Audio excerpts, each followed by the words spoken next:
প্রথম কথা হচ্ছে 6 মাসেই সব কিছু বলে দেওয়ার সুযোগ নেই, আবার 6 মাসে বলে দেওয়ার সুযোগ নেই, এই সুযোগ নিয়ে বসে থাকাও যাবে না। 5 বছরের মধ্যে 6 মাস কম সময় নয়, এটাই 1/10। বলতেছি, এক হচ্ছে এখনই কিছু বলা যাবে না, আবার 6 মাসটা একটা বড় সময়। সূচনা, গৃহীত পদক্ষেপ, মানে আপনি তো আর 15 দিন পর আর সূচনা পর্ব বলতে পারবেন না, আর তো বলা যাবে না। আমি সেটা বলতেছি, যেটা এখন সেই সময় আসে নাই সেটা না, সেটা এর চেয়ে বড় গুরুত্বপূর্ণ হচ্ছে স্টার্টিং তো আপনাকে করতে হবে, ফিনিশিংয়ের জন্য সূচনা তো আপনাকে করতে হবে। এখন কতগুলা ভাই যেটা বলছে জনতুষ্টিমূলক কাজ, এগুলো আমার মনে হয় যে ভালো কাজ।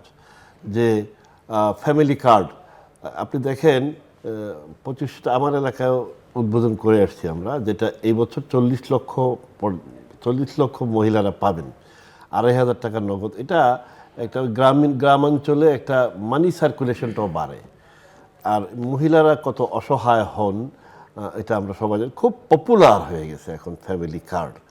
তখন উনি যেটা বলছেন আরেক কথা, যে তারা যাতে ফ্যামিলি কার্ড নেওয়ার মতো অর্থনৈতিক পরিস্থিতি থেকে বের হয়ে আসে, সেটা তো আরেক প্রশ্ন, অনেক বড় প্রশ্ন, এবং সেই প্রশ্নের পথ ভিন্নতা আছে, অনেক বড় প্রশ্ন। আসলে আমরা অনেক পিছনে চলে গিয়েছিলাম।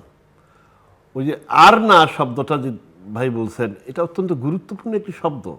অনেক পিছনে চলে গেছিলাম, এমনও অবস্থা হয়েছিল যে বাংলাদেশের পরিস্থিতি, যেখানে দেখা যাচ্ছে যে লক্ষ লক্ষ কোটি টাকা পাচার হচ্ছে, জনগণের টাকা।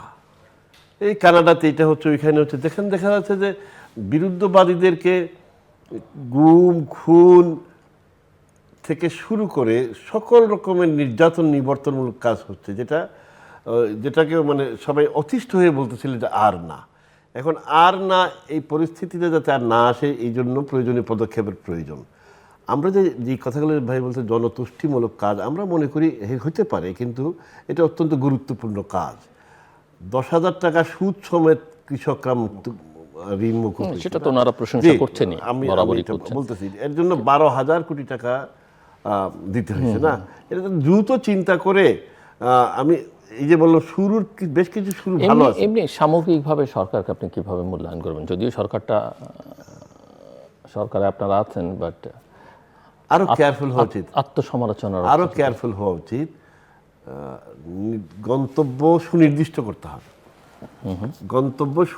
করতে হবে, আরো কেয়ারফুল হওয়া উচিত। আর আমি তো মনে করি যে হানিমুন পিরিয়ড শেষ হয়ে গেছে।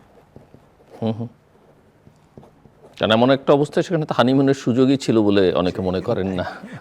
হানিমুন পিরিয়ড বলতে আমি বলছি প্রাথমিক যে সময়টা, সেটা হানিমুন বলতে অস্বস্তি হইলেও নাও বলা যেতে পারে। তবে অনেক অর্জন আছে, অনেক সূচনাতে অনেক সদিচ্ছার প্রকাশও আছে, বাস্তবায়নও আছে।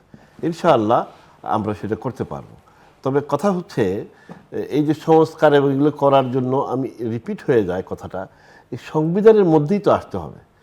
আর একটা জিনিস তো ঠেকানো গেছে, যে একটা উদ্ভট শাসন ব্যবস্থার যারা আনতে চেষ্টা করেছেন, সেটা ঠেকানো গেছে। এটা কিন্তু একটা বিরাট প্রাপ্তি। আপনি তো যারা এই ধরনের চিন্তা করতেছে, তাদেরকে তো আপনি গলা কেটে ফেলে দিতে পারবেন না। পজিটিভ পলিটিক্স দিয়ে, পজিটিভ পদক্ষেপ দিয়ে এটাকে কভার করতে হবে।